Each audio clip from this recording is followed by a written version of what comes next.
everyone, and welcome to SONIQLOOX Conversations. It's our video series focused on artist-led discussions that prioritizes dialogue around their process, the environment, and the creative perspective, allowing artists to speak in their own words rather than through any sort of promotional framing. So today, we're joined by Charles from the Lonesome Skeleton Band. And this project operates within that indie folk and lo-fi genre space and consists of songs written and recorded by Charles.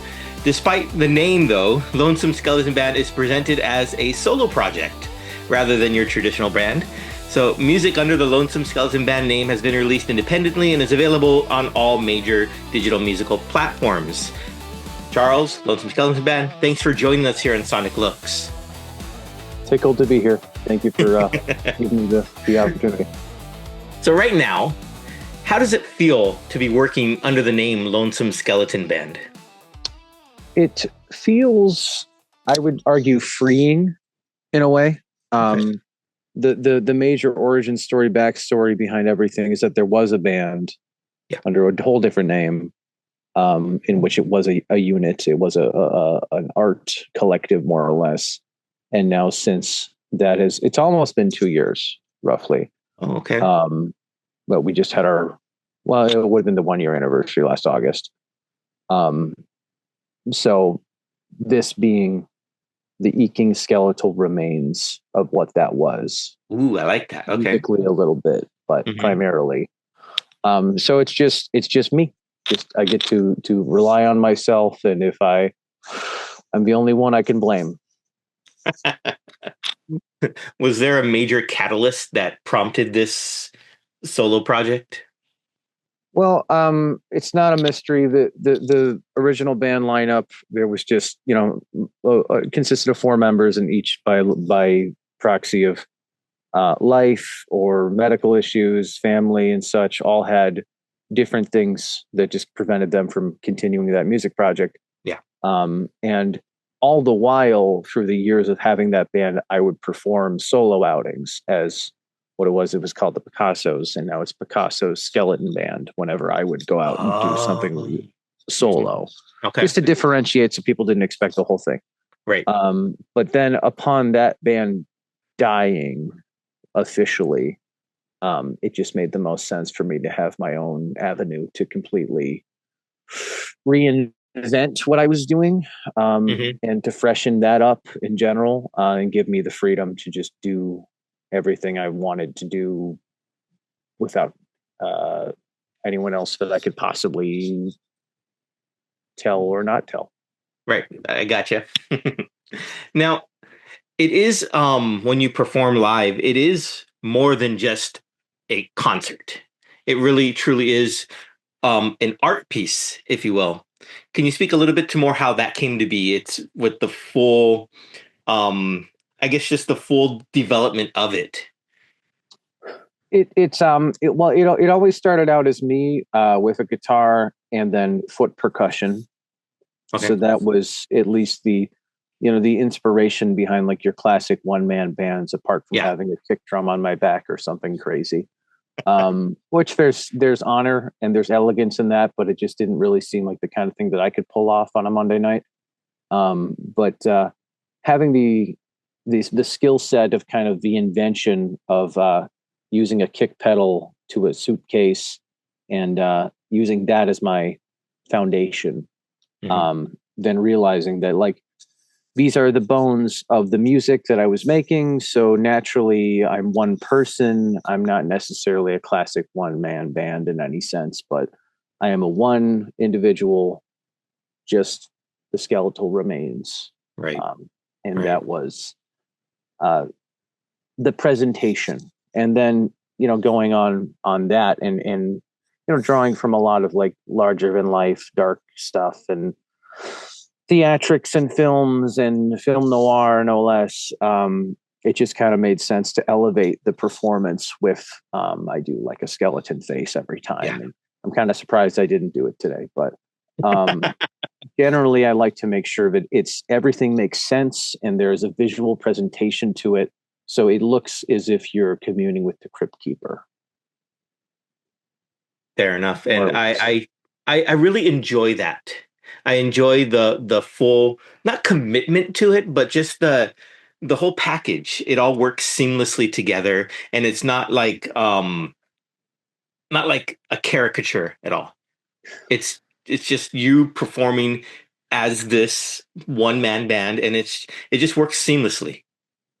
And I appreciate that. It's funny. I have committed to the bit so much that this past week I actually had an opportunity to perform on the Ann Arbor local radio station, Oh, and cool. I showed up to this radio performance in my full regalia.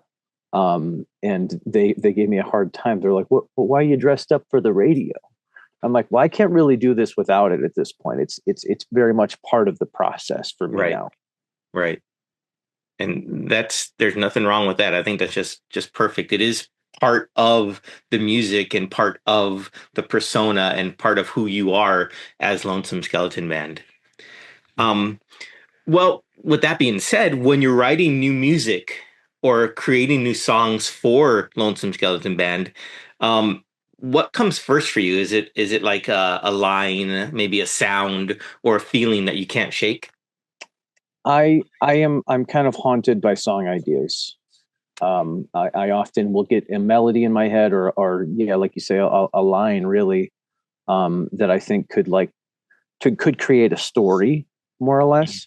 Mhm. So it that's usually what the inciting incident usually is, of me coming up with something that I just can't get out of my head, and it goes and goes. And then eventually, I'm a very patient sculptor with the songs. Sometimes I Okay. come all at once, but oftentimes it'll stick in my head, and I kind of come back to it and add a little more, and I come back to it. Um, to the point that sometimes I don't even write anything down. It's been rehearsed in my head so many times that Oh, I wow. eventually am able to just, like, oh, here's the song now. It's all ready. Um, but presentationally, if I'm limited to the instruments that I'm using, that informs a lot of my approach to how the music is going to sound. Okay, that makes sense. Yeah, I get that.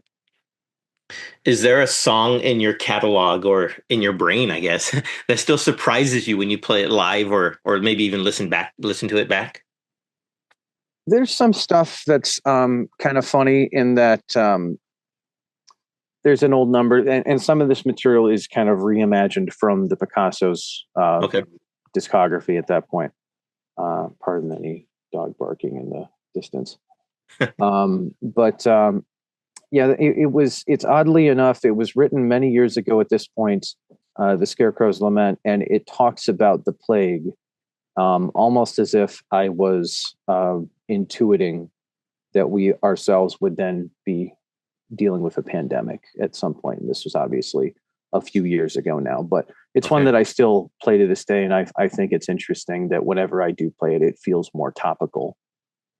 Interesting. Interesting. Now, is there a song that you've released that you experience differently now as you play it that maybe when you first recorded it? I would say, again, harkening back to Picasso's material, it's is because I have reimagined it so much, to what it was when we were performing it as a band. But now I have a track called "Serious Business" that I kind of usually end on most times, because it does talk about my actual experience. I worked in the death care industry. I worked in a cemetery, no less. So the line is, I'm in the cemetery business. I am no longer in the cemetery business. I've moved on. But it does still ring true to me, because of just the life experience, and Yeah. Yeah. all the woe, really, that I had Yeah. to go through in that job. Yeah, I believe that's the song that I really connected with when I was Mhm. listening through on excuse me, on Apple Music, your discography there, and that song, Serious Business. It just had I don't know how to exactly describe it, but it was catchy, but then the lyrics were also kind of dark, and it was just had this nice juxtaposition or this fusion of, lyrics and sound that just touched me. It really did. I appreciate that. I mean, that's one that I really think. if there was ever a song that kind of created the Lonesome Skeleton get up, that was kind of its hatching, maybe in the back of my mind. To go back so many years, there was, we released that record when we did, and then that's one that I've carried over into this material. But just because of the basis of the groove of it, the original arrangement, and in the original there was an accordion piece. But it's kind of my ode to. It's no surprise that Tom Waits, to me, is a big guy, and that is as close as I can imagine I could get to something like that. So that one, it seems to be sticking with me. I have no plans to retire it yet. And please do not. So you said you're in Michigan area. Mm-hmm. Is there a place that you associate with writing or reflecting on your music? Interesting. I would say, well, the cemetery I worked at was a bit of an inspirational point in my history.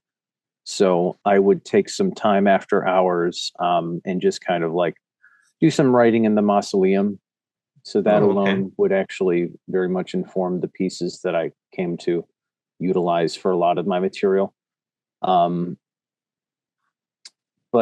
additionally, I mean, some great venues out here. I frequent Nocturnal Monroe, and they've kind of informed, and they've been a coffee house in down south in the state, more or less. Okay. But yeah, they're just a phenomenal spot with excellent people, and just places like that kind of, I'm a regular house act for them. I'm there every month pretty much. So places that make me consistent, make me strive to do better, and inspire me to write more, so I'm not boring them with the same stuff.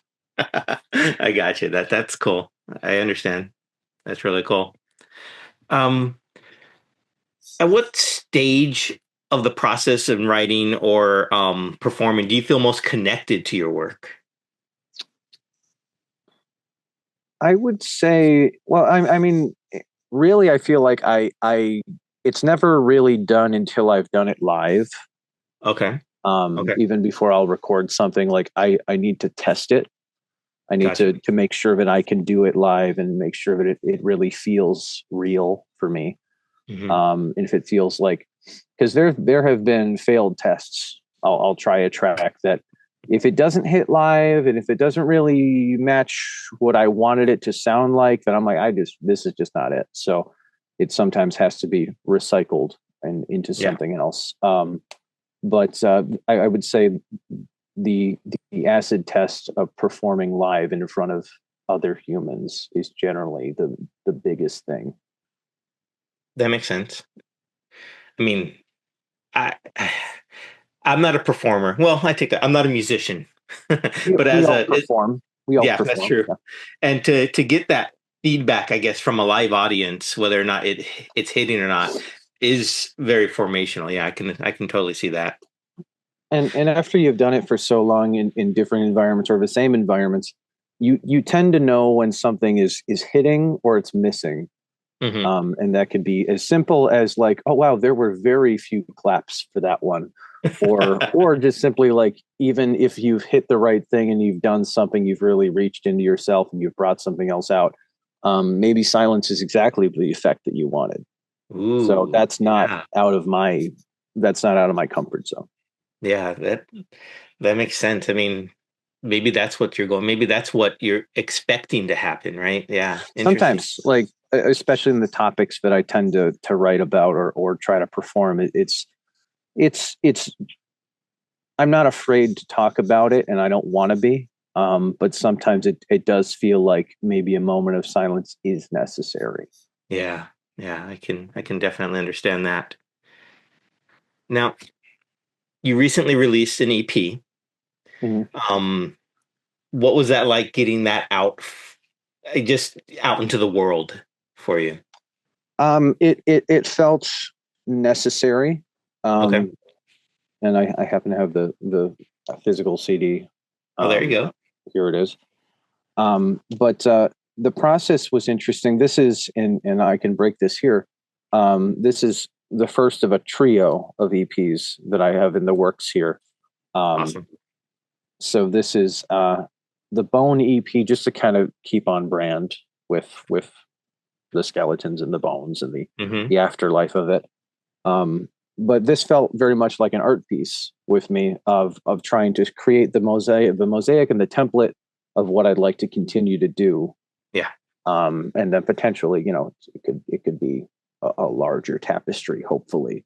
So for me, this was like a foundational thing of like, I got to get this done because eventually it's going to be a bigger thing. So that's my hope and intention anyway. That's really cool. So it was a fun project in that I got to, if you look at the album art, it's a bunch of bones. So I made my own typography essentially. Oh, cool. And I put out bones and arranged them.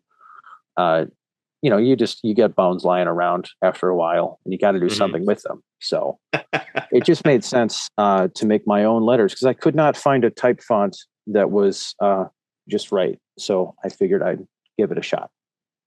And it works. It works.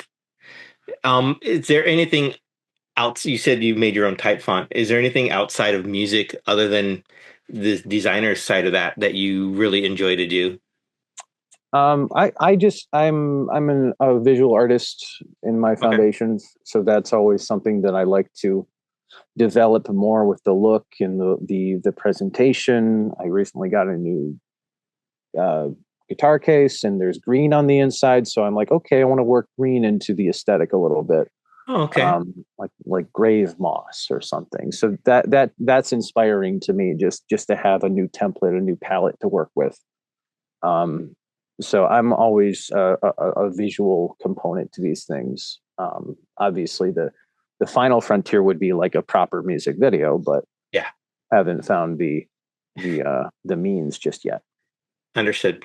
And well, I mean, I've seen some of your live performance videos, and I do enjoy those, and those are out on YouTube, so I've seen those, and just the whole performance aspect of it is something that I admire because, like I said, I'm not a musician, and I wish I could do that, but I don't think I could. So seeing you up there doing that is just awesome.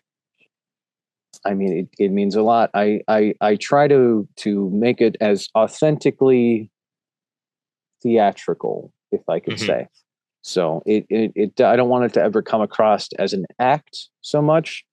But obviously we're dealing with big ideas and the presentation really, I think to make these big ideas land, you really do have to kind of get in people's faces and be like, this is what this is, by the way. So just in case there was any confusion, you're dealing with a reanimated skeleton. So I can tell you that you will die and you would probably believe me.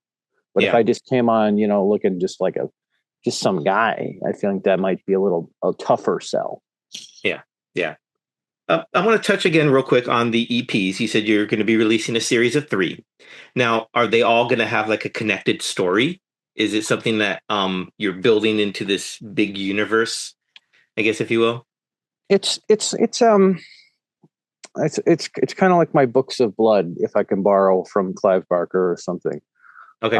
In that each is just a little bit of a chapter. I think of every song as like its own story, but specifically if we're talking in like small, not even a 3-act or anything, just like these are facets of this. Is it a world yet? I'm not really clear if it will be. But I haven't told many people this. If you're interested to know. So naturally, I take this stuff kind of seriously, but I also think it's funny that I named it the Bone EP. So it's bony, right? Yeah. So, and then potentially I will have the follow-up being the Blood EP. So it's bloody. So it'll be bloody is the next thing. And I'll leave the third one as a mystery. Yes. That way people must follow and must follow your act, must follow it. Could be soon, could be not very soon. We're not sure yet. It will arrive when it's supposed to. Yeah, as blood does. Yes. Well, Charles, if people want to follow you and stay connected with you on like social medias, where's the best place for them to hear your music, and to follow along your journey? I have been very active on my YouTube page now, but my Instagram's great. Yes, I do the TikToks, of course, and everything kind of gets funneled from there. But any of the above, and just Lonesome Skeleton Band, usually all one word.